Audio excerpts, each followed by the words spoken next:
we teach kids all sorts of things, but not, we don't do such a good job as parents teaching them about money oftentimes. I think we could, as a society, do a much better job teaching our youth, our children, financial independence and just finances in general. Unfortunately, I don't remember the exact statistic, but it's like somewhere around 60% of Americans can't afford a $1,000 emergency if they have one. Yeah. And that's so saddening to me. And that really ultimately it really comes down to, were they educated? Most people weren't. They were never taught how to budget. They weren't taught, how to save money and set money aside. They weren't taught to have an emergency fund.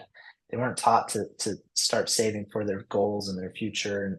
And oftentimes that comes back to bite them. And a lot of people I think are just learning through experience at some point. But for parents that are proactive and take the time to really sit down and have conversations with their kids and talk through these different things and help give them structure and process as they're young to and teach them to save and to set money aside and to budget.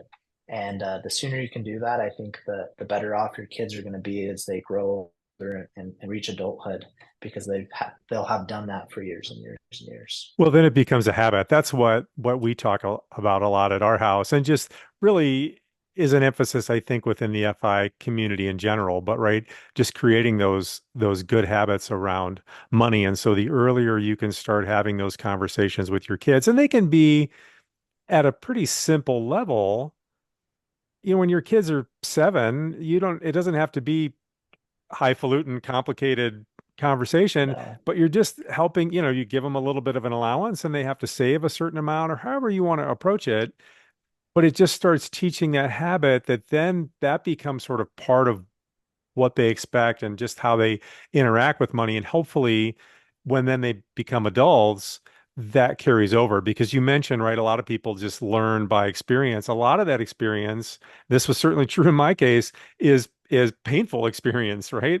absolutely. That then you have to dig your way out of after the fact. And if you can avoid that for your kids by creating those habits and skills in them when they're younger, I think you've just given them a huge advantage going forward. Absolutely. And once they figure the simple and the basics out, then, once they reach adulthood, there's a whole lot more that you can start doing to really build long-term wealth and that financial independence. And the sooner you can get them started, the sooner they get there, and the better off your kids are going to be.